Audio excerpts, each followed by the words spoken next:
Good evening, good morning, good afternoon from wherever you are. My name is Lynette Kamau. I work with African Population and Health Research Center. And for the purpose of this webinar, I'm the moderator. This webinar is organized by the European Union and Africa PerMed project, which is a project that looks at personalized medicine and trying to assess how much is being done in Africa in relation to personalized medicine, what are the capacities, what is required to be able to advance personalized medicine in the continent. And this is a series of webinars we have been doing to have discussions and interactions with people working in Africa and also other parts of the world, and hearing and learning from them, and just trying to make the correlation in terms of what can happen and should happen in Africa compared to other regions, but then again, also learning in terms of what's happening in practice, what are the opportunities, what are the challenges, and what are the potential possibilities of what can be done. So if you've been joining our series, this is another continuation of it. And today we're really looking at what are the capacity issues within personalized medicine or capacity progress and issues within personalized medicine in the continent. And we have a number of very experienced, very good speakers who will just be talking to us both from what they have experienced having worked in the continent and also in their respective countries, but then also just to hear around what else can be done to be able to just enhance the capacity of PM in the continent, and just hearing also what has happened in other parts of the world. So welcome again. Feel free to write. I see already people are writing where they're joining from on the chat. Please feel free to do so. In case you do have a question, either post it on the question tab or the chat area, and we will get to it eventually. But for now, with that introduction, I'm going to invite the panelists. And I don't know if we can also paste the agenda, if possible, on the chat so that people know how you're flowing and don't feel like they have to miss the session, and just look out for what the discussions are about. So to start us off, today we're going to hear from Dr. Evelyn Gitau. She's the Director of Research Capacity Strengthening at African Population and Health Research Center. Dr. Evelyn is right at her forte, having worked in the research realm for quite a number of years, leading also partly the research portfolio within APHRC. She is going to just set the scene for us in terms of what does she think about the topic for today in terms of the capacities of PM. And so Dr. Evelyn, welcome. Thank you and good afternoon, everyone. I hope you can hear me well, Lynette. Yes, we can. Okay, thank you. So as you've mentioned, we've been talking about precision medicine in relation to the African continent. And one of the areas that we keep talking about is the fact that while Africa continues to experience high burdens of disease, in spaces such as malaria, HIV, AIDS, and non-communicable diseases like cancer, hypertension, and cardiovascular diseases, we have the opportunity using new tools to explore new models and new ways of managing the disease burden that is very heavy and that continues to reduce productivity on the continent to the tune of almost $800 billion annually. So precision medicine offers this opportunity to use the new tools. However, there are some who would argue for the point that because of the cost and because of the issues around poverty, precision medicine may not be the way we should think about how to address some of the burdens.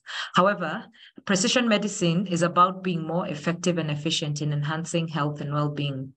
The new tools and approaches such as self-monitoring, applying mobile technology, using geospatial monitoring, using genetic testing offer exciting prospects for treatment, for reaching patients, and importantly, they will allow us to address questions that are specific to genetics that we alone in Africa may have.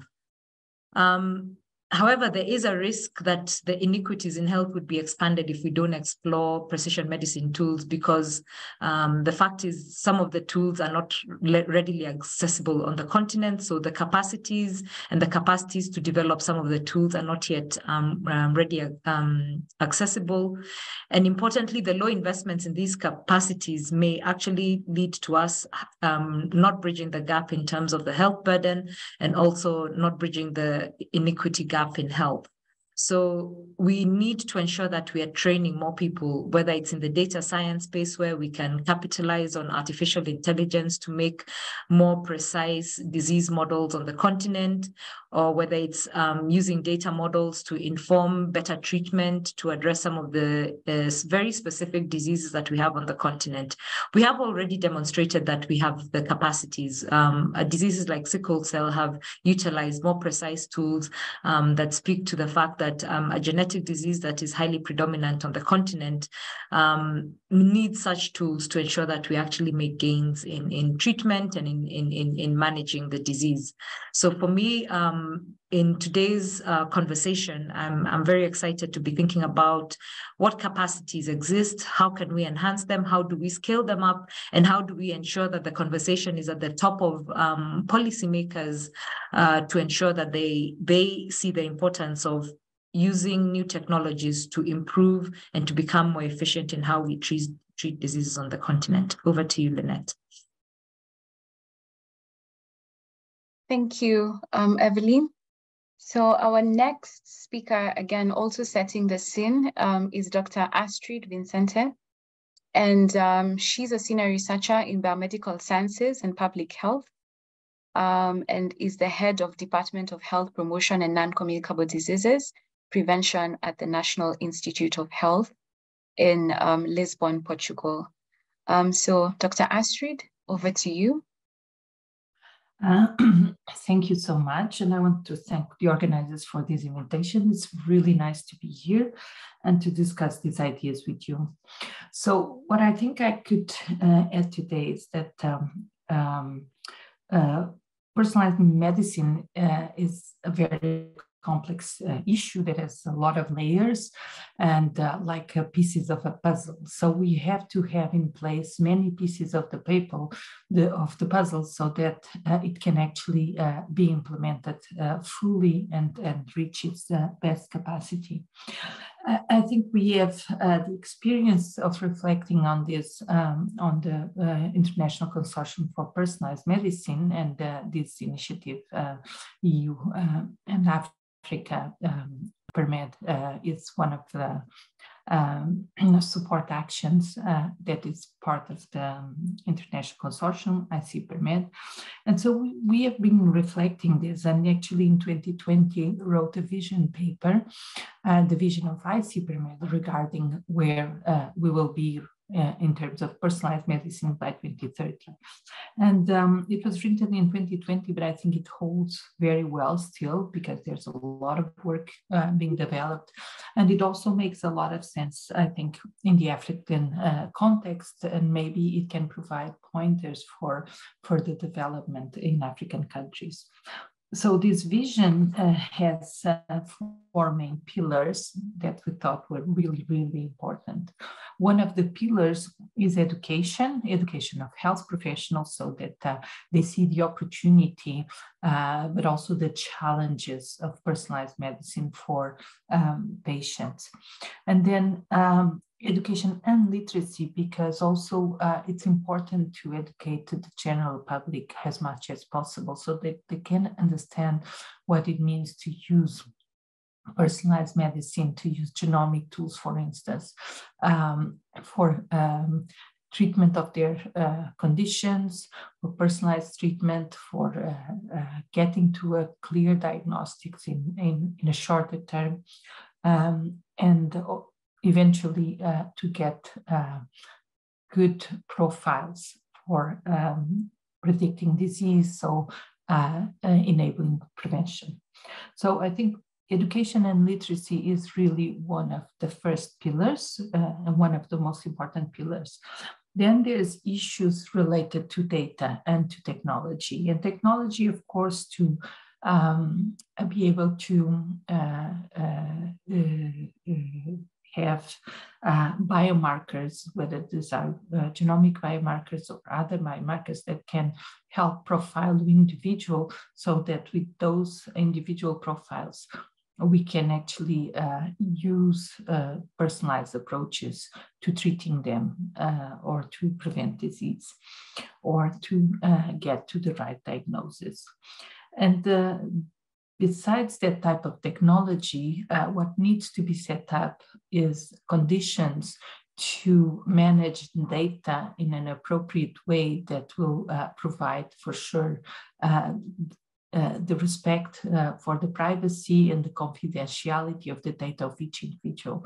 So we're talking here about health data, it's sensitive data, so it needs to be protected. That said, that's not a trivial endeavor, and it's really important that there are conditions and technological conditions to appropriately manage the data, ensure that it is protected. On the other hand, this data should not be closed in silos where no one really can access except a particular health professional or a particular hospital. Data should be shared and should be made accessible with all the important protections, but should be accessible both for research and for clinical practice. Let's say, for instance, a medical doctor has a patient with a certain clinical profile and would like to understand what might be a genetic basis of for the patient's disease, and they may search in databases and find other patients in other countries, in other continents even, that share the same genetic alteration or the same genetic profile. That will help him to provide a quicker and more rigorous diagnosis or an etiological diagnosis for that patient. So it's really important to be able to share, to be able to make the data accessible. That does not mean that the data is open to everyone, but if health professionals can query databases to find what certain variants correspond to in terms of a clinical phenotype, for instance, that will be really, really important.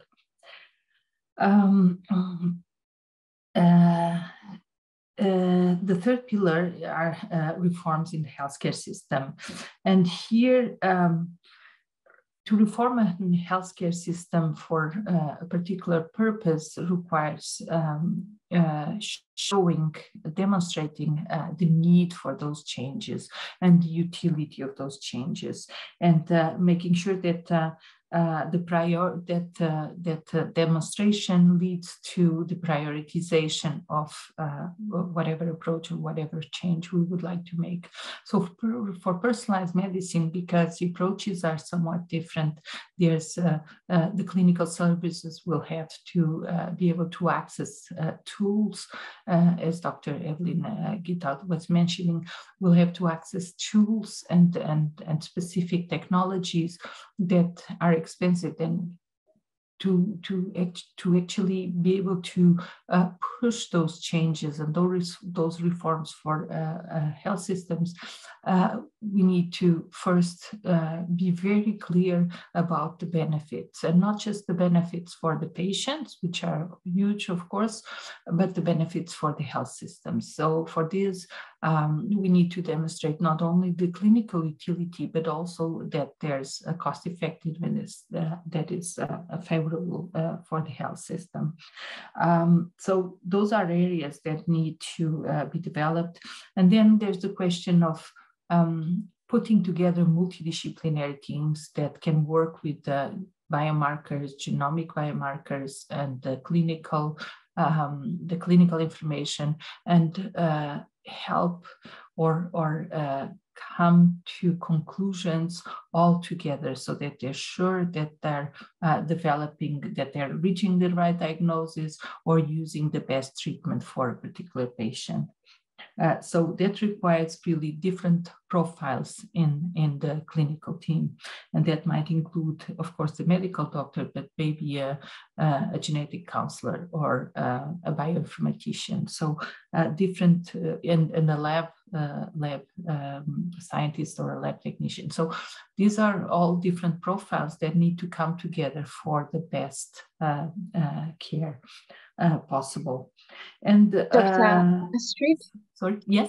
Sorry, I do want to stop you there because we will come back to the further specifics around how do we need to make capacity a reality.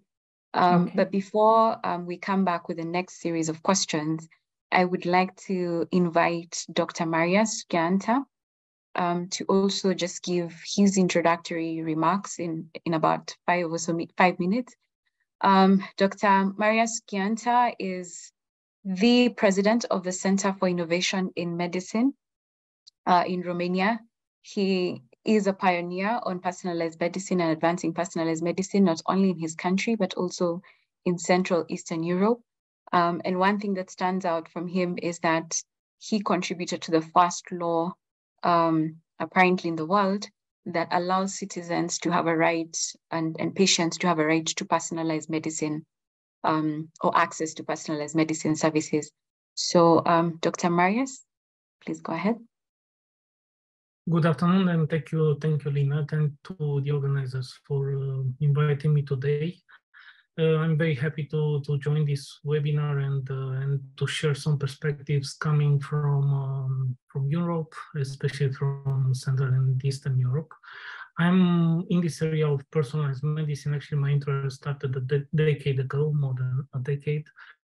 And at that time, speaking with different physicians, clinicians, some of them, told me that, we are actually practicing personalized medicine for decades. It's part of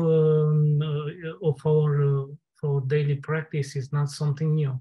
And trying to understand actually what is behind this code coming from different clinicians, I actually understood that the way they perceive personalized medicine is to use all the informations that can be actually collected from the patients in order to provide to the patient the best possible care. And I think they have right.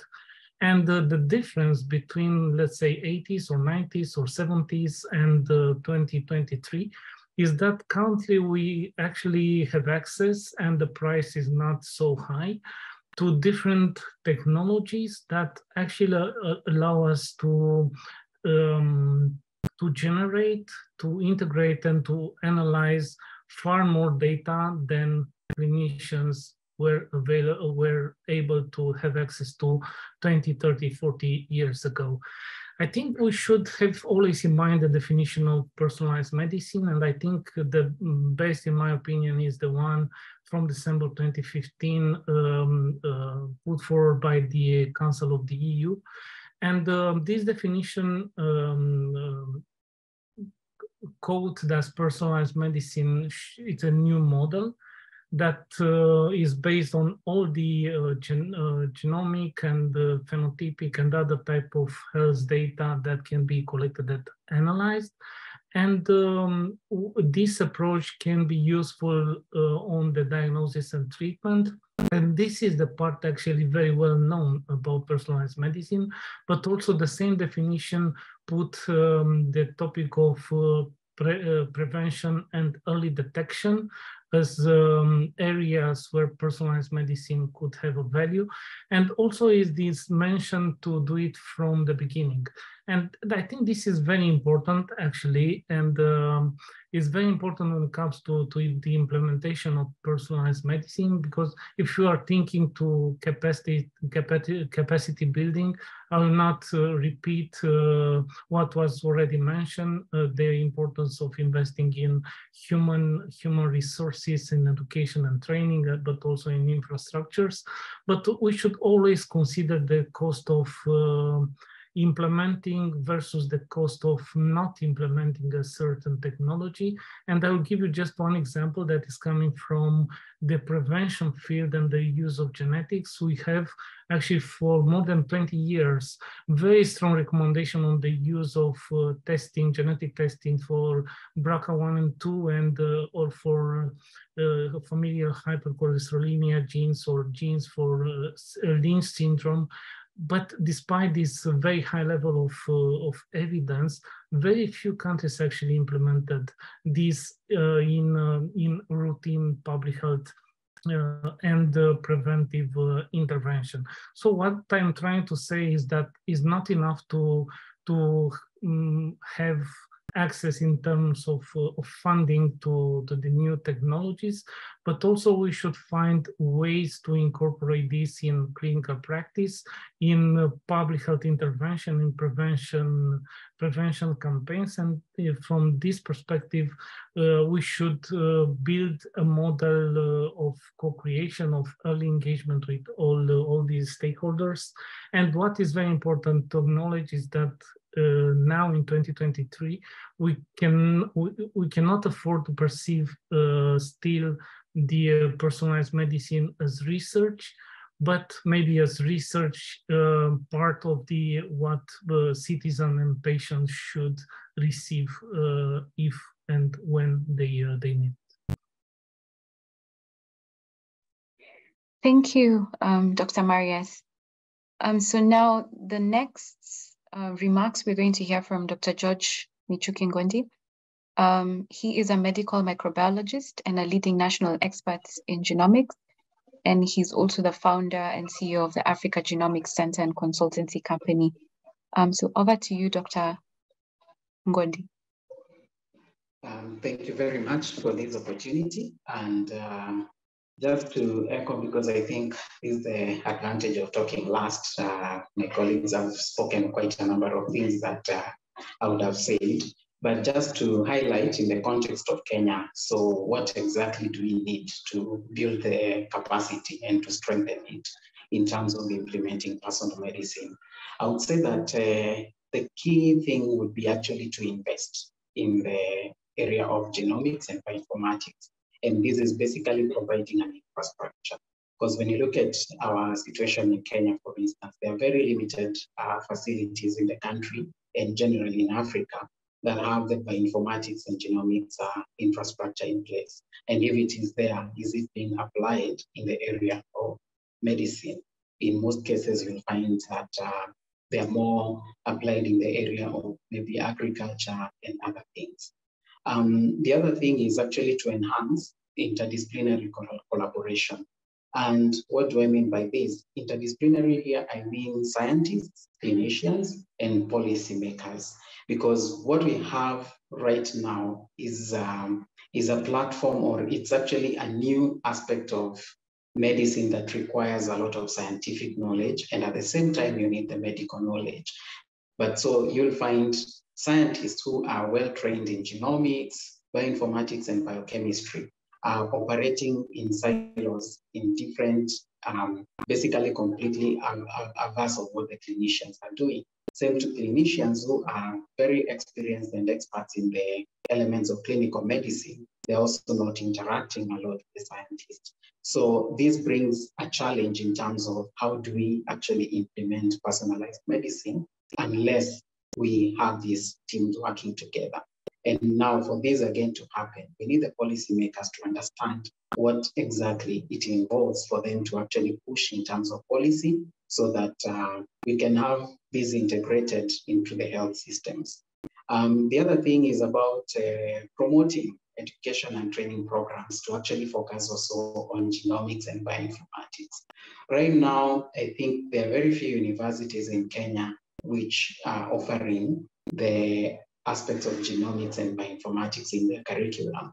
And at the same time, I know at least University of Nairobi is even trying to integrate the aspect of genomics into their medical programs so that at least the medical doctors can have an understanding of what exactly genomics can do. And so this needs actually to be enhanced further so that we can have a teamwork of different professionals who actually understand the value.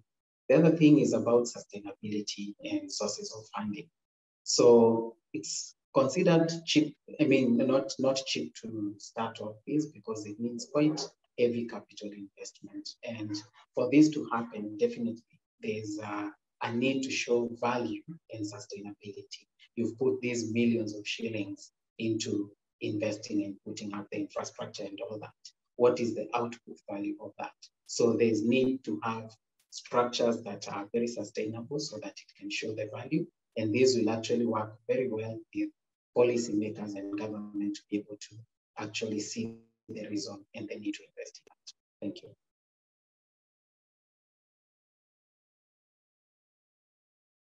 Thank you. So now we get into the bit of the discussion where I've just taken a few notes, and I did notes about one important point about the cost of implementing may be high, but it's cheaper in prevention. But then the cost of not implementing means it's actually even more expensive to run healthcare in different countries. And so even as we think about that, one of the questions, and I will start with you, Evelyn, what do you think are the key gaps and challenges? I know you've alluded to them a bit, and even Dr. Astrid, but still, what are the gaps and challenges that you feel are current and can be addressed to basically be able to see and achieve personalized medicine, whether through research or implementation? And how do you believe we can start addressing the gaps in the field? And I should say this can be progressive. It doesn't have probably everything to be done at once, but it can be measures that are progressive to achieve this over time. Over to you. Thanks, Lynette. So I'll start off with looking at the ecosystem and thinking about capacities in an ecosystem way. All the speakers have mentioned specifically that the fact is we need a lot of data, and this data and the collection of data needs to be regulated. Now, even if we say tools such as artificial intelligence need to be used and data needs to be collected and needs to be stored, the regulatory frameworks to support that on the continent, the maturity of that it varies per country. We have a framework, and we have countries that have ratified data protection acts. But if we start from that point, many of them are still drafts, so they're not applicable and very hard to interpret in terms of the use of data for research. So that is going to be a huge hindrance for us to capitalize on the amount of data that we would be collecting. So there's no use of us starting and saying we're going to increase the amount of data and we can get all these data collected if we do not have a framework that protects the patient and protects those who would be collecting these data effectively. So the acts are actually quite good, and they define ways of protecting patients and ways of protecting users. But what they have done is they've created a barrier for capitalizing that data to do the type of research we're talking about here. So the first area of capacity strengthening I think we need to focus on is the regulatory system to ensure that the right capacities are sitting on that side of the ecosystem, to ensure that the data frameworks and the data sharing guidelines and data protection acts are actually ratified in more than I think currently it's 13 countries that have ratified the data protection acts. And then also beyond ratifying them, to ensure that the frameworks to implement those data protection acts allow for the research community to be able to capitalize on those data. So that's the first area. The second area, of course, then is, okay, where is this data coming from and who is collecting it? Like in all fields in health, we do not have enough people that are working in an area to create a critical mass that would actually make the impact, the type of impact we're talking about. Dr. Gondi has mentioned that, the universities are definitely doing better in terms of integrating genetics training within medical schools, but these are far in between. You don't have enough of those universities changing how they teach. The pedagogy for medical schools needs to change so that the practitioner who's coming into the market can actually say and demand that even the regulatory system allows them and enables them to actually capitalize on the type of data that we're talking about here. So pedagogy within the universities needs to change. And then once we deal with the training of the medical practitioners, there are the issues of the infrastructural capacities that we need to do some of this work. They exist in South Africa, for example. We have, a lot of sequencing that is happening. In North Africa, that is definitely grown. As a result of COVID, we are seeing pockets of sequencing, for example, of genetic sequencing growing across the board, but it's not uniform and it's not enough. And that, therefore, the cost of something like that is always going to be high if the infrastructure is limited to certain areas. So we need to think about how do you scale up the infrastructure so that then people can share resources, that you have more material, more resources being developed for the continent, on the continent. And then lastly, of course, there's we talk about data. Where are we going to keep this data? Are we able? Are we ready? There are a lot of areas where we're investing in cloud storage, but actually, again, where, who, and how is that happening? If you're going to run bioinformatics, as Dr. Gondi was mentioning, you're going to need high computing capacity. Do we have enough of that? In places like the UK, that's become an issue. They're starting to think about, where do we put all this data? So are we thinking about it effectively? And we should be thinking about it because, again, we're one of the most populous continents on the globe. So if we effectively start generating the type of data we are talking about, it's going to be a lot of data. So we should be thinking about these capacities for storage hand in hand. Then the demand for those things that we're talking about for personalized medicine, the genetic testing, the patient themselves needs to be educated.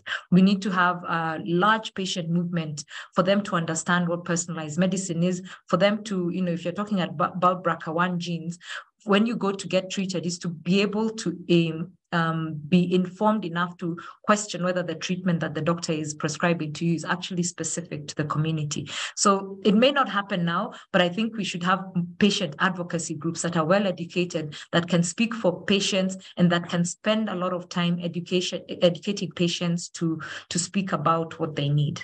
I'll stop there, Lynette.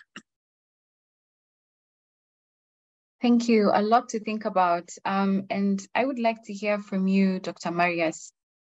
Being a pioneer and being someone who has even instrumentalized a law in your country, in Romania, what are some of the capacity issues have you had to deal with in this process?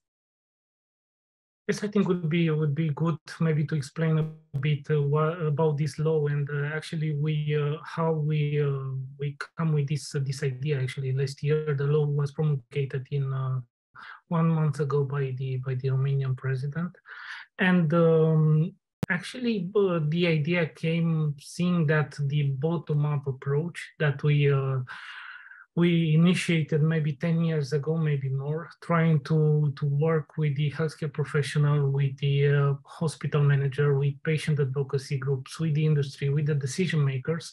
And we actually didn't succeed. We had no clear results, or anyway, results that are not related or correlated with our efforts that we put in this process of setting the public agenda for personalized medicine.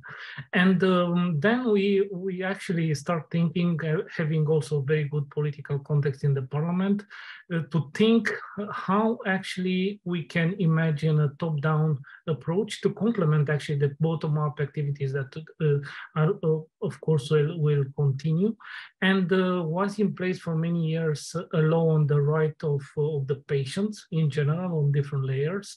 And this was actually the context when we come and I said that we should put the right to personalized medicine as a right for patient and for citizen. In other words, to make sure that each citizen, if we discuss about prevention and screening, and every patient, if we discuss about cancer patients or cardiovascular diseases patients and so on, will have access to the high standard in terms of personalized medicine, of course, according to the guidelines, evidence-based, and so on. So we hope that this law will push the reform, and Astrid speak about the reform, will push a bit the implementation in the health system at the health system level. And you ask me about the barriers. I think it's a mindset, you know, is this traditionalistic mindset. Actually, on all the layers, starting with the society that is not interested in general in innovation, in data and genomics and personalized medicine. Continue, of course, with majority of the patient. I'm not speaking about patient advocacy groups that are aware and engage with the topic of personalized medicine, but the largest majority of the patient, they are not aware that on the topic of personalized medicine, what is the value for them and so on. Of course, and I'm saying this as a medical doctor, I'm disappointed by the very low number of the healthcare professionals that from their initiative embrace the personalized medicine. So I think it's not acceptable to have so many evidences actually in the cancer field showing the value of personalized medicine, but not having yet guidelines or protocol nationwide. And also, if you don't have the support of the society, of the patients and healthcare professional, you cannot expect for decision makers to decide to change the health system in order to incorporate innovation and personalized medicine. To conclude, I think we should use both approaches, bottom up and top down, and to continue this effort and to build like oases of implementation. Because Romania is a big country, most of the African countries are big countries, in fact. So I think it's not feasible to think to the implementation of the personalized medicine in the African continent or at the country level, but to start with some centers, cities, regions, and so on. Thank you, Dr. Marius. Dr. Ngondi, so we've had from a context of capacity in terms of infrastructure, we've had from a policy perspective. What else do you think in terms of gaps and challenges have you observed, especially as someone considered in the private sector in terms of implementing personalized medicine? What I would consider a big challenge in the context of Kenya or Africa is also policy.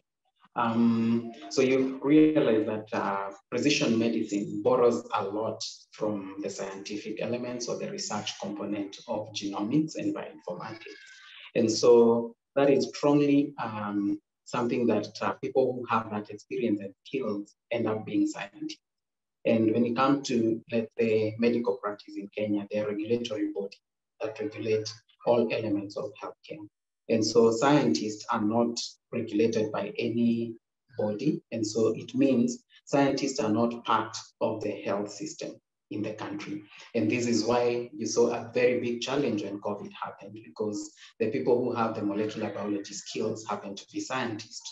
They're not registered in any of the bodies. And so it was a challenge even to start up the labs to test for COVID and all that, because you're looking for people in the regulatory bodies who have the skills in molecular biology. And so this is where the element of interdisciplinary collaboration comes in.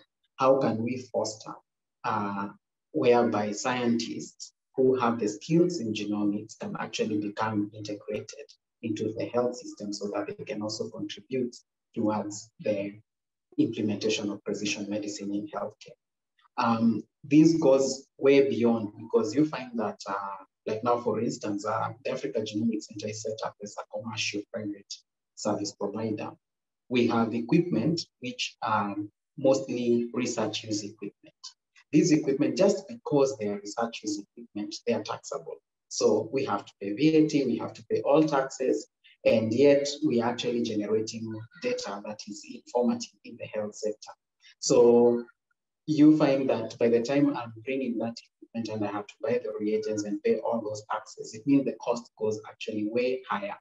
And so that means even our competitiveness in terms of generating useful data becomes a bit reduced because we actually have to pay more to actually generate that data, which makes now the cost of the data more expensive. So that's also an element that comes in. Then when it comes to funding, I was just laughing looking at the current budget that Kenya has proposed, and I realized for research, science, and technology, they actually allocated 749 million. So that is what is supposed to be spent annually for purposes of just supporting research, science, and technology.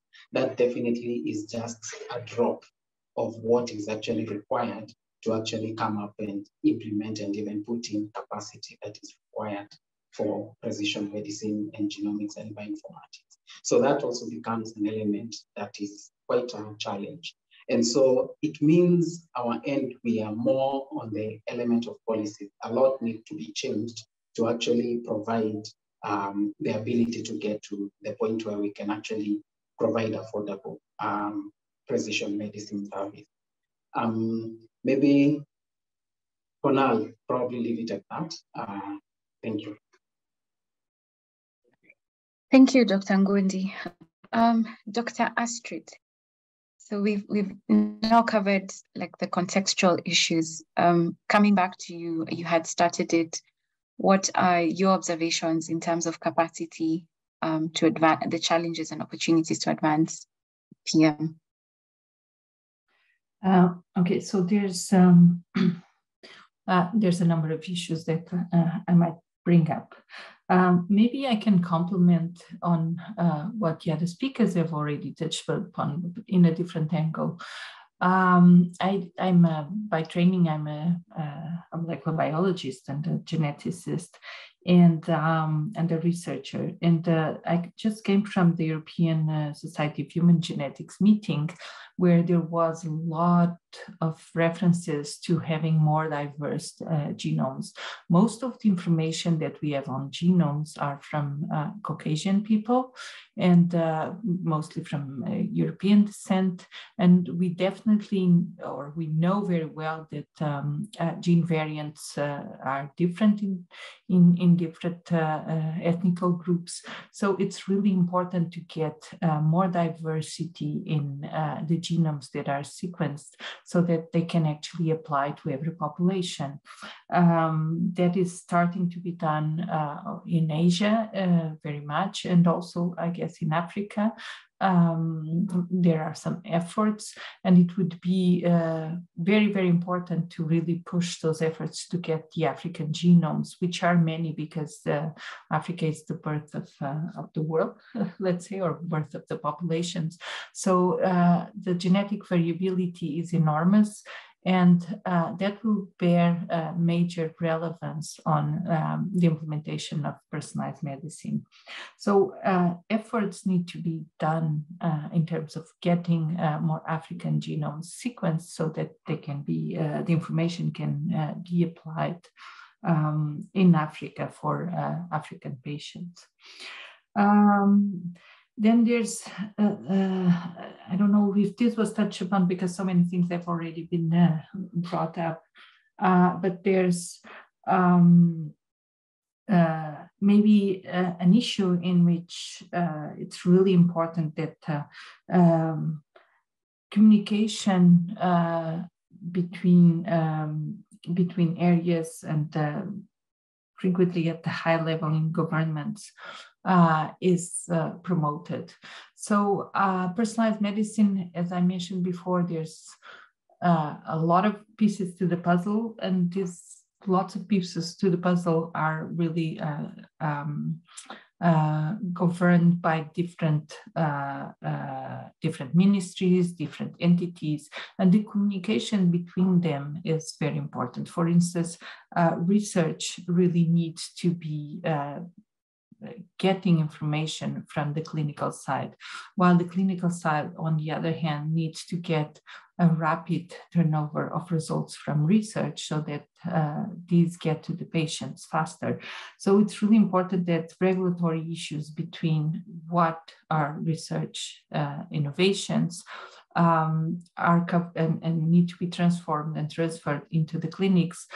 There's a number of regulatory issues that need to be taken care of. So those regulatory issues need to be worked on, and there needs to be a really good communication between these type of entities which come from research, which come from healthcare, which come from regulatory bodies, and then probably also the industry, which tends to, or the private sector tends to promote faster turnaround of research results into something that can be taken upon the clinic. So those are some of the challenges and the gaps that need to be covered. Of course, let me see, funding is fundamental. And for that, again, communication is really important, cooperation essentially. So cooperation should come not just from within one country, but cooperation among countries and among continents. In many ways, there's no need to reinvent the wheel, and I touch upon a number of subjects and everyone has touched upon a number of subjects like how to get the governance of data together and appropriate. So that has been, worked upon, of course, in different legislation backgrounds, but it's being worked a lot. Also, there's many tools that are already available that will be important to implement personalized medicine in practice. So those don't have to be invented, but they may need adaptations to different settings. So that is something that is really important. So communication and cooperation and training and lots of events that get people to network are really important. And I think the value of this type of event that you have here today and of the EU-Africa PerMed Cooperation Support Action is really high in that matter.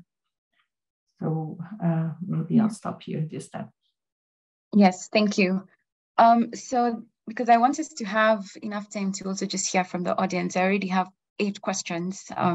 So I will ask the speakers to spend about 2 minutes maximum on this question. In your experience, what are the challenges that then arise when you're thinking about capacity building? And I don't want to say building because sometimes the assumption is that there isn't capacity. But if there isn't capacity, what are the challenges in building it? And if there is, what are the challenges when you want to now strengthen that capacity? And with that, I would request Dr. Marius to start. And then after Dr. Marius, we will move on to Dr. Evelyn. 2 minutes, please. Capacity. Yeah, maybe less, because I will actually continue my previous intervention. When I spoke about the inertia, about the traditionalism, about this negative reaction on different layers, starting with the healthcare professional and the healthcare sector.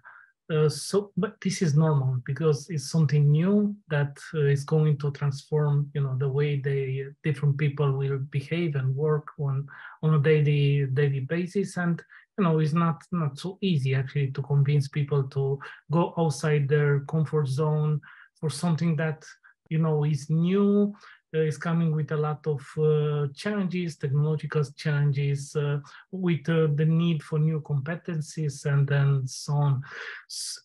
But to overcome this, I think what is very important when we speak about personalized medicine and especially about genomics and data is to formulate a bold vision. And I really like the idea of the missions put forward by the European Commission is very well known in our community, the mission on cancer. I think it's a very, very good example on how starting with the science, with the technology, having always in mind innovation and the citizen-centric approach, a policy can be formulated with a very bold vision, and then the vision is formulated, yes, in different calls that leads to different projects and to the implementation. I think this is what actually we still, I think is my opinion, we still need for personalized medicine, to formulate a very bold vision for all the stakeholders to be, to very, very easy understand what is it about, what is the value, and why they should start immediately to implement it.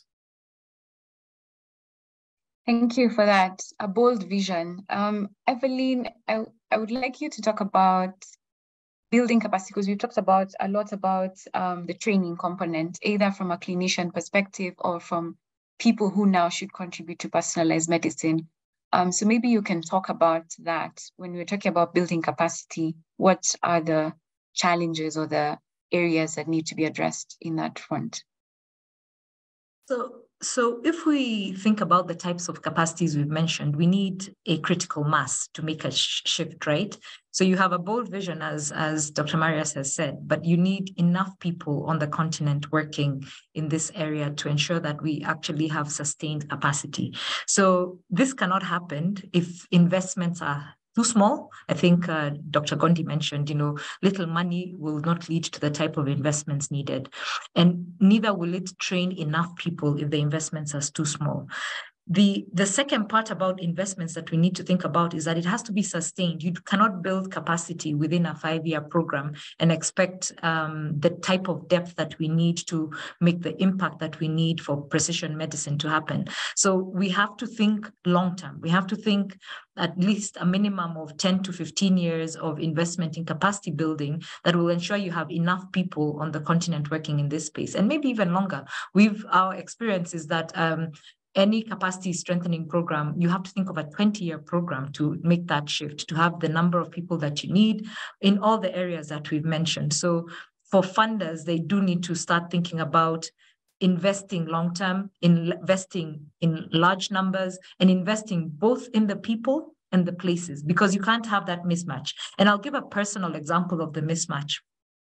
I trained in an area of omics. I finished my PhD in 2007, and I was well trained in proteomics, and I was looking at biomarkers of disease, mainly doing my work in the UK, and then so shipping my samples from Kenya to the UK. The infrastructure here could not support the capacities that I had developed. So that means, you focused on the person and say, okay, now we have the person, and it takes another 10 years to get the infrastructure. That's a huge mismatch. So it has to go hand in hand. So you cannot build one element without building the other. So the sustainability is only in a model that builds both the human resource and the infrastructure resource. And then we also talked about the other areas in the ecosystem. And it has to be enough to do all that. It can't be a 5-year program of work and then expect that we will have the number of people that we need. That's the net. Thank you. Investing a lot of money in sustainable capacity. So thanks for that. Dr. Gondi, going to you, because there is some capacity. One can argue there is some capacity. But then what's the challenge for the capacity, the people who have this capacity? What's the challenge that you have to be able to implement personalized medicine and ensure that somehow you're doing some good? Thank you. One of the challenges I would say is education, or basically information.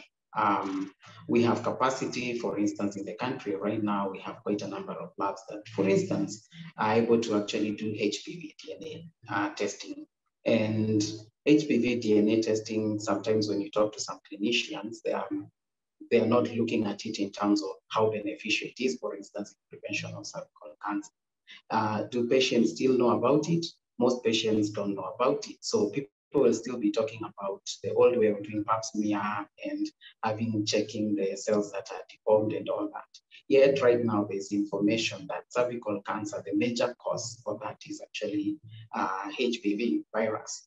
And so it means if you really want to early detect and take care of something like cervical cancer, what you need to do is actually test for HPV DNA.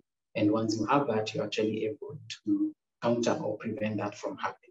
So something as simple as that, or even a simple genetic test to check your mutations in the warfarin gene, which will determine how should you take the warfarin drug that is involved in blood clotting. Those are tests that are available locally, and we have labs that can do that. But are those tests being really advocated for being done? The answer is very minimal. And the reason why it's minimal, yet it's something that is in the element of precision medicine, comes in up from the aspect of lack of information and lack of education to the people who would actually use that. So there's that aspect of training as well. I mean, educating and informing the masses, which was something that Evelyn has mentioned about.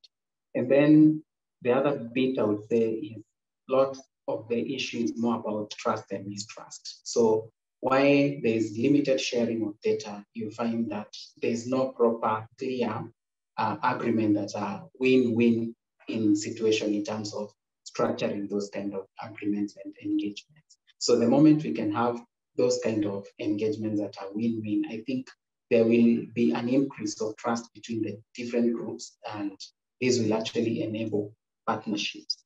Then the other thing is in terms of funding, you find that funding is available, but mostly very less available when it comes to private sector. So private sector, for instance, we are very limited to places where we can access funding from.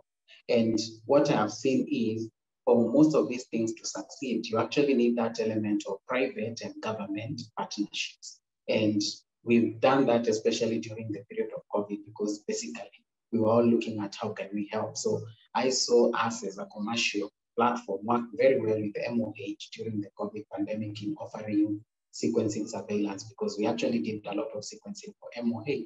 And this enabled MOH to make very informed decisions based on what we were providing. And this was a very simple partnership, which was a private company working with the government. So it can work. The whole thing is just about structuring, whereby we are structured in a way that both teams benefit for the whole good of the society. So I think there are promises, and it's possible to achieve if all the elements of policy are looked into. Thank you. Thank you. Dr. Astrid, let's again talk about that investment component. Again, within 2 minutes maximum, what are your thoughts in terms of how we should proceed in investing in personalized medicine? I'm not sure if I can talk about how to invest in the African country where funding may come, but there may be, foundations and that will be interested, and also the private sector may be interested in funding initiatives in Africa, but I'm not sure about this. But the areas that you really need, whatever you do, I agree with Dr. Evelyn, you have to make sure you may start small, but there can be no mismatch. If you have an equipment, you have to have the person, and you have to have the political will to get it going. So again, regarding political will, in Europe, what I see is there are a lot of asymmetries in terms of the maturity of countries. Some are very well advanced, some are much less advanced. It always starts with the political will. And if there's political will, there tends to be funding following that. And therefore, you need to really convince your politicians and maybe your policymakers that it is worth doing this. So you have to have very clear areas in which you think you can contribute, like use cases. In Europe, we've been working on rare diseases, we've been working on cancer, but maybe the priorities are very different in Africa. They may be related to the susceptibility of individuals to infectious diseases, for instance, which are very prevalent. It may be related to cardiovascular disease and high cholesterol levels, for instance. So if you can find some use cases in which you think, well, this could be convincing because this is so prevalent, and this could be a good argument to use personalized medicine, and you can build a case showing, well, yes, you'll spend the money on the equipment and on the infrastructure and on the people that need to work there, but at the same time you'll have savings in terms of treatment in the hospitals. So you really need to find where your use cases are and which are more convincing to your political and the people who actually make the decisions to fund or not to fund. Thank you, Dr. Astrid. There is one question that I want to reserve for all the panelists to respond as their closing remarks. At this point, I want us to just hear from the participants and people who've joined us in the webinar. And I'm just going to use the question and answer tab. There's Penina. I don't know if Penina Kangau can ask her question. I will ask that you be direct, please, as you ask your question so that we have enough time for other people to ask questions and also for the panelists to respond to them. When you do ask your question, please state who you're directing the question to as well. So Penina Kangau. Okay. So Penina Kangau is not here. So James Sakwa. I am. Oh, Penina, go ahead. Okay. Hi, thank you. Thank you. How are you? Thanks very much for this interesting discussion. Mine was first a comment, and I've almost got an answer to the question, because my question was, first of all, Dr. Maria's opening statement was quite interesting for me, that this is not new. It's basically what every medical doctor was trained to do, use all the information that's available to make a diagnosis and make a plan. So it's actually that we have added tools to our toolbox to make these decisions. So I was wondering, in terms of like our disease burden, and Dr. Andreas just said we have to prioritize. I was using HIV as an example. I've worked in the HIV area, and we've almost become robots, just using algorithms for treatment and not quite thinking about the individual that is sitting in front of you. And I was wondering how we were going to reconcile our disease burden with this new model of personalized medicine. Are we going to start by limiting to some specific diseases, or where do we start? I know we have to make priorities, so where do we start? Thank you, Penina. Thank you. I think we'll take a couple of questions. So Dr. Marius, that's for you. James Sakwa, please just go directly to the question so that we're able to save some time.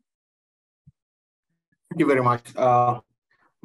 Is to see what we do to leverage on this arrangement so that it can, as many people as possible, getting to know what is happening and actually the technology, because the collapse, I'm thinking that a lot of universities are giving information about genomics, but now the application is a challenge.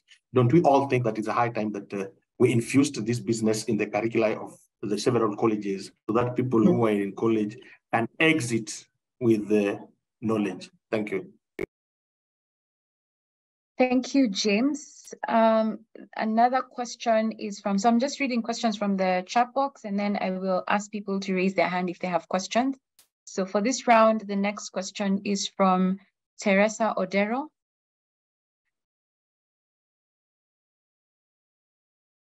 If Teresa Odero is not there, then the next question comes from Joyce Gashoki.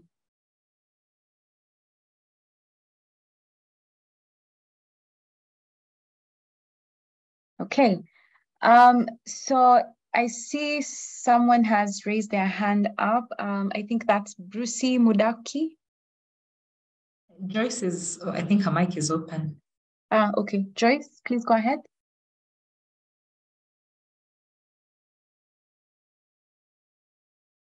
Okay, as we wait to see if we can hear Joyce. Yes, Bruce, you can go ahead.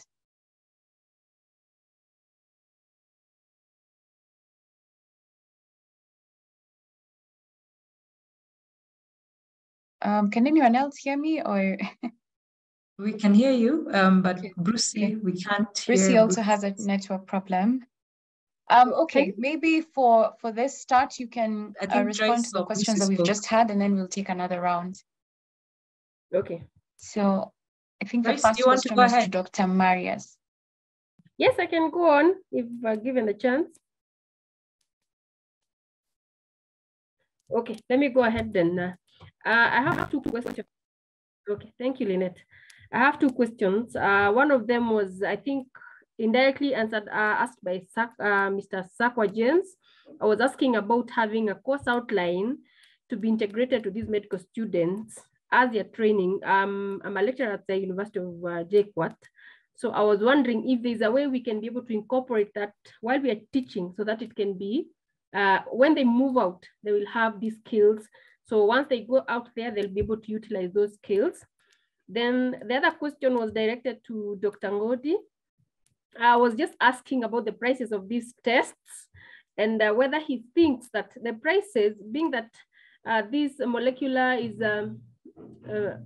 not very, very common in laboratory tests in Kenya. So could these prices be one of the reasons why the tests, like the ones he talked about, are not very popular in Kenya? Thank you. Thank you, Joyce. Brucey, were you able to connect? Okay, so panelists, we can maybe just, Brucey? Okay, panelists, we can just take a round. Anyone, I know at least the first question was to Dr.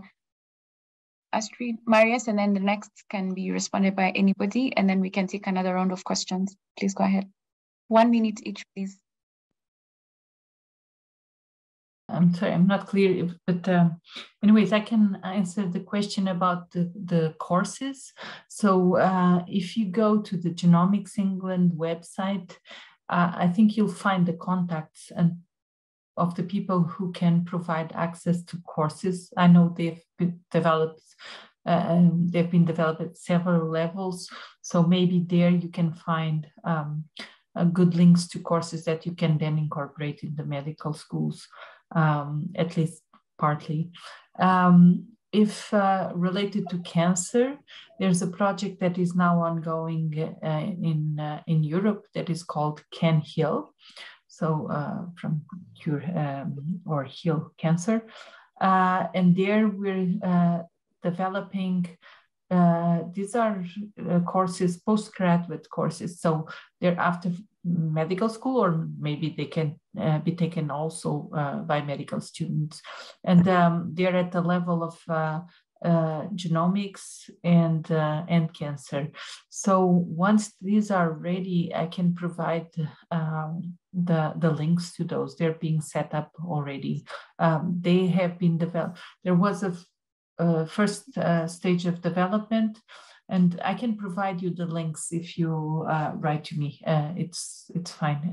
And I think Lynette has my email, so it's good. I would be happy to provide some pointers to courses that might be useful. Thank you, Dr. Astrid. Dr. Ngondi, do you want to talk about the cost on some of these tests? And then there's also another related question from Seth Shikuku around studies are reported on HPV-independent cervical lesions. This means HPV DNA alone is not sufficient. What's your comment? Okay, thank you. So, sorry, okay. Regarding the curriculum, yes, this is possible. I've actually seen a university like Embu University, while they were developing most of their curriculum, they actually held a conference where they actually invited people from the field, like in the industry. And I was part of the persons from the industry who was to help them with coming up with a curriculum for biotechnology and even biochemistry and all that. Basically, what they wanted to know is, in their course outlines, what should they teach their students that is actually relevant to us outside in the industry, so that when their students leave, they actually have been taught things that are relevant to what is happening in the industry. So I think that is something very easy to achieve if all university could take that channel where they involve the industry, and this is where partnership comes in developing some of these curriculum. Because their universities have also been called to teach, and I look at the curriculum and I'm like, you're being taught something that was being done in 1945, 1950. How will this help you today? So that's my response to that. In terms of prices, true, cost is also an inhibiting factor, and this is where policy comes to play, because you find that most of these tests that are related to molecular testing, in most cases, insurances are not covering them. So it means the patient has to cover it out of pocket. But again, are these costs very inhibitive? It's a yes and no when you look at cost benefits analysis, because for instance, is what the other question, now I can combine the two together. When it comes to HPV DNA, it has been considered as one of the most prevalent in the event or in the causation of cervical cancer. So it's basically associated. So it's not like the sole cause of that, but it is a key indicator as it is. And of course, with new data coming up, definitely more organisms are also being identified. But this one that is already known, that you stand over 90% chance of getting cervical cancer if you have HPV DNA. Now, this is available. I know people doing the test, the price range is, I think, between 12,000 and 20,000. But now look at it. You detect it way early and you're able to control it before you develop cervical cancer. You fail to detect it and you wait to get cervical cancer. Fine, cervical cancer will be catered for by the insurance, but look at the losses and time wasted and what consequences you're likely to get. So when you look at it from that perspective, is it worth investing that amount of money to prevent yourself from getting to use a lot of money, though covered by the insurance? And if you're not on any cover, again, you have to pay even much, much more. So it's more about information is where I would actually put the issue at, whereby there's need for more education and awareness that needs to get out. Thank you. Thank you. Dr. Evelyn, there's a specific question for you here from Maria Jose. She notes it's important to note the level of general doctors' involvement in research studies and clinical trial is really important and may vary across countries. How can this aspect be pushed in African countries? Yeah, so one of the areas that we've not been able to grow in terms of capacity is the area of getting clinical researchers into, so getting more clinicians into the research space. So I think trying to catalyze that by perhaps developing better fellowships that would allow for clinicians to see the value of living clinical practice and going into research might be one of the ways that we need to think about.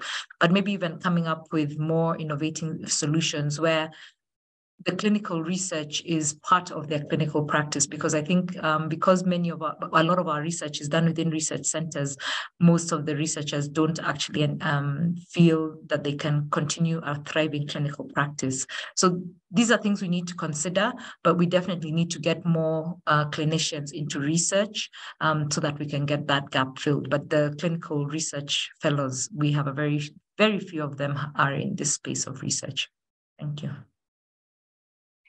Thank you. I'll ask Dr. Marius to respond to one more question, and then we can take another round of questions. Dr. Marius, there's this question that was asked by, I think she's called Penina Kangao. How do you reconcile the disease burden with new models? And as she's a clinician, so are they going to start by limiting some of the specific interventions around personalized medicine? Will they start looking at specific diseases as opposed to blanket implementation across all diseases? Maybe you want to take that. Yes, but, and I'll be very, very short, because already Astrid explained, and I fully agree that the first of all should be a prioritization, and then the prioritization should take into consideration what is, let's say, African specific. Diseases of interest, of high burden, might be different than the use cases that we have let's say, in Europe. On the other side, I think what is important, and I will refer to actually to my first intervention, the way to think on personalized medicine as a concept that involves all the data that can be collected in relation with a person. And of course, we discussed today a lot about medical data, about genomics data, omics data in general. But if we have in mind the map of the health determinants, it's very easy to identify areas that are neglected, like the socioeconomic factors that usually consist of more than 30% of the health determinants, also the individual behavior, more than 20%, of course, environmental factors.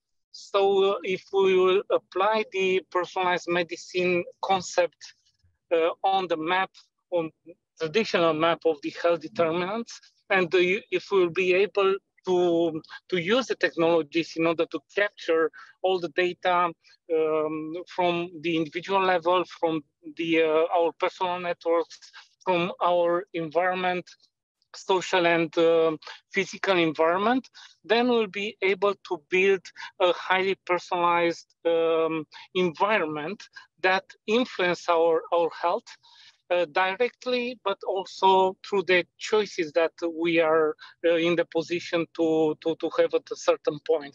So this is my question regarding how to deal with the, let's say, traditional diseases through the lenses of personalized medicine. We should not stick on this restrictive understanding of omics as personalized medicine, but maybe to have a broader perspective that might be useful for, first of all, for the patients. Thank you, Dr. Marius. So now we'll go to another round of questions. We start with Catherine Colley. Please go ahead.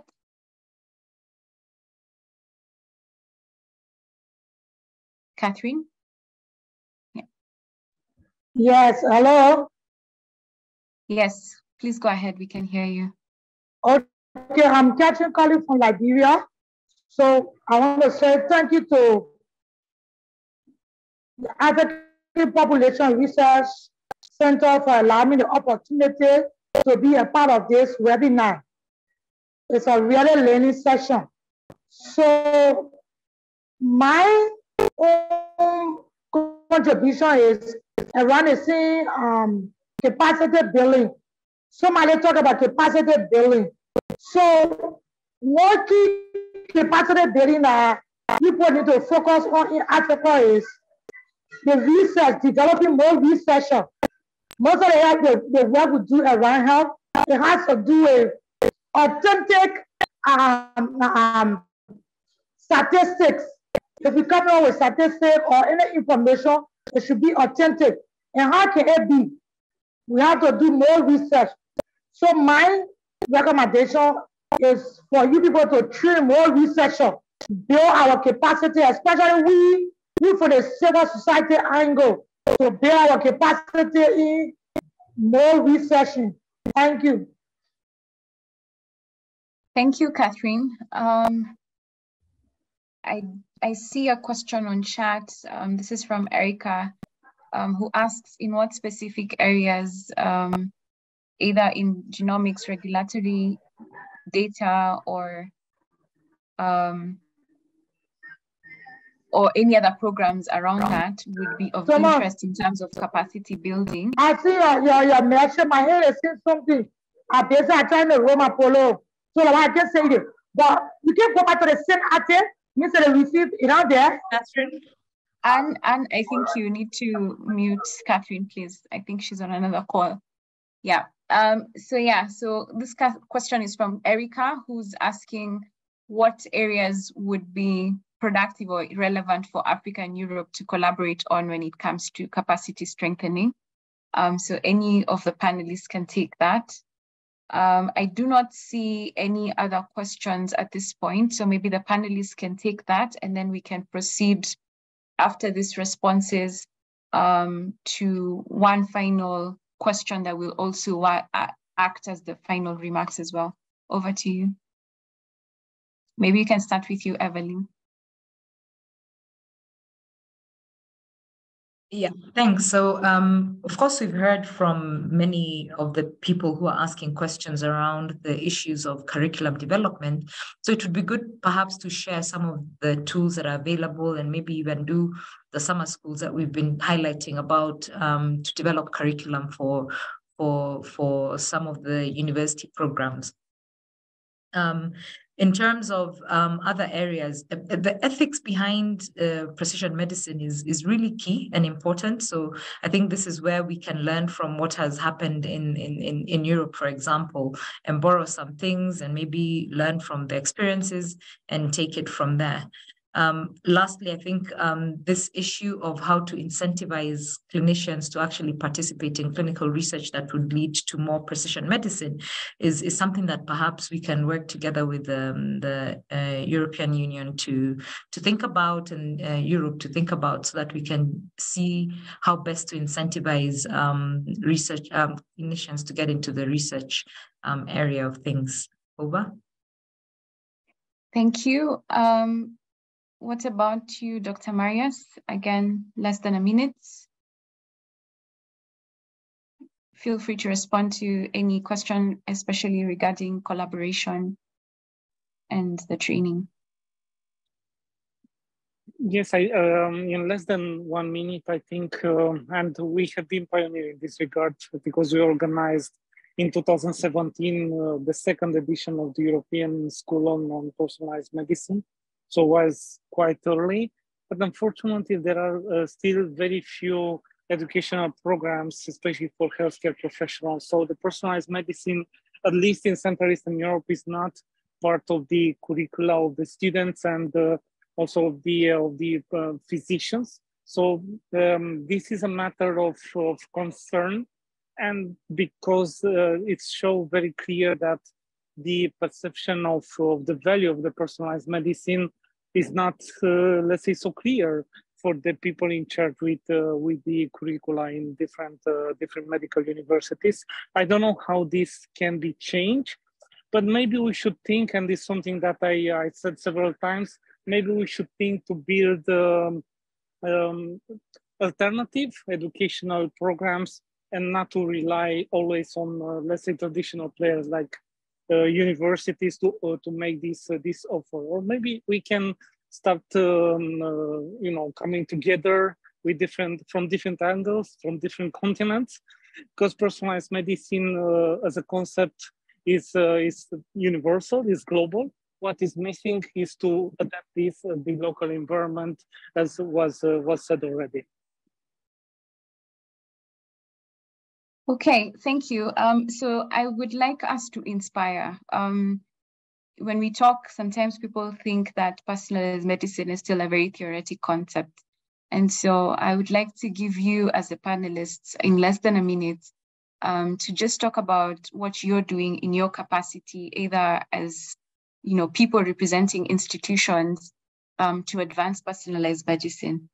So we'll start with you, Dr. Astrid, and then to go to Dr. Ngondi, Dr. Evelyn, and then finish with Dr. Marius. Dr. Astrid, in less than a minute. Yes, so I've been working a lot in the implementation of genomic medicine, so genomics in healthcare systems. And I think that starts from the basis, from assessing where the maturity of the systems is, at what level, and then having a really good plan. So without that plan, nothing will work. So many countries in Europe are developing strategies. Portugal is one of them. We're working with support of the European Commission to develop a really solid strategy that will allow us to get to an optimal or close to optimal stage without wasting a lot of time and wasting a lot of money.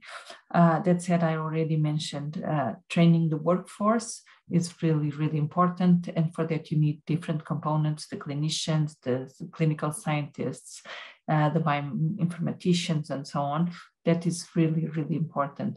And also do not forget research, and especially for African genomes, research is still very, very important. So I think that's one of the issues that needs to be worked on. And I think there will be a lot of interest around the globe to get that going.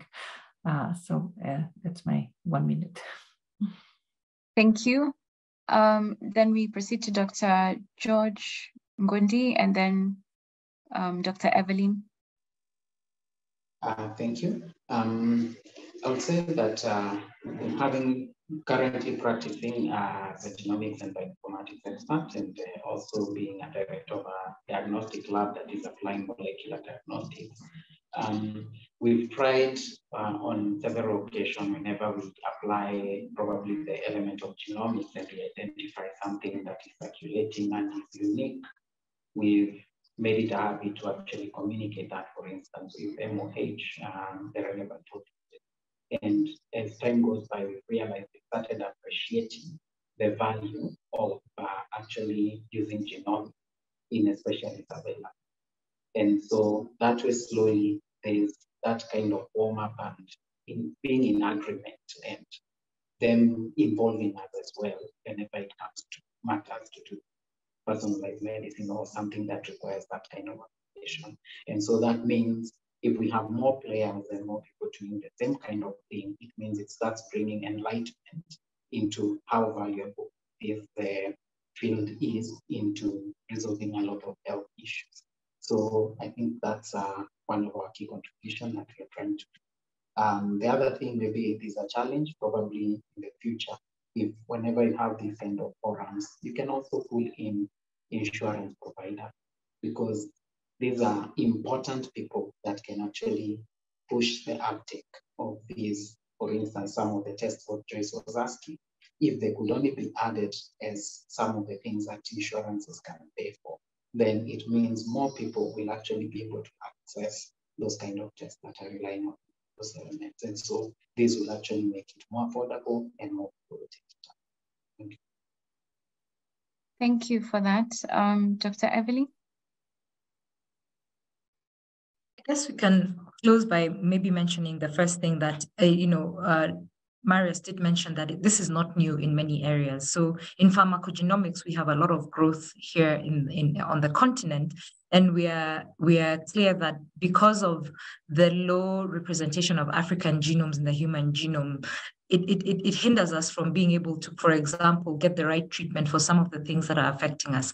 So it's really trying to ensure that we are not excluded. And being excluded means that we need to drive and include more of the African genome into the human genome database to allow for whether it's innovations that are happening from the continent or elsewhere to include us. So we have to shift that. We have to talk about that. We have to openly say, why aren't we including African human genomes at the level that we need to have it to ensure that we are actually opening it up? I think the point about insurance providers is really also key. The return on investment on preventing some diseases is really actually one of the things we need to look at as a driver of how to reduce the burden of disease. The cost of treatment is higher than the cost of prevention. But because we do not and cannot diagnose some of the things that can be ably prevented from early on through genetic testing, we are actually banking of we are going to treat something that we could know, find out, and prevent. So we need to actually start changing the narrative to say knowledge will allow us to prevent the illnesses that may ultimately happen, or if not even prevent the illnesses, it will allow us to actually capitalize on how to better manage some of the diseases that we'll know will be coming over. Thank you, Dr. Evelyn. Dr. Marius? Yeah, what I think it's important is to continue to work on this topic, to keep the topic very high on the agenda, on the global agenda. And I fully agree that we should maybe concentrate our efforts also in the direction of personalized prevention. It's clear that we need a new model for prevention, and the personalized medicine or personal health and care can enable us to come with new and more personalized prevention models. So I think we are now in a very, very good position because, and I think this is an opportunity also for the African continent, because actually UK started more than 1 decade ago. They succeed in some areas, and should be easier for us in Eastern Europe, for you in Africa, actually to learn from their example and to actually start implementing already in the public health system and the healthcare sector, their achievements, and somehow to work, to continue their work and to work together for new achievements in the future. Thank you, Dr. Marias. Thank you so much to our panelists and to our participants for joining this important webinar. We are at the top of the hour, and so I will just close with 2 points that stood out for me, that we need to have a bold vision in our countries, in the continent, and globally, really just to be able to see the benefits and to see the possibility of personalized medicine the way it should be in everyday healthcare management and treatment, basically. And the other thing is that the investment it needs to be enough. It cannot be short-term, it needs to be long-term. And the only way to realize that is to look at investment in terms of infrastructure, in terms of skill, in terms of capacity to hold data, and so many other driving components that really are so important in us realizing the possibility of personalized medicine. But even then, with the challenges that have been discussed, there are still opportunities and there's still some work going on. So it's really just also changing the mindsets of not only us as people within the health space, but also clinicians, patients, so that there's demand for these services and there's demand from people to want to get this kind of quality of care. So thank you all. With this few remarks, we now have come to the end of the webinar. Look out for the next one. We will be sending out an update on that, but there's also a question. I think there's already a comment on the next webinar. So thank you so much, and do have a lovely evening or afternoon wherever you are. Thank you.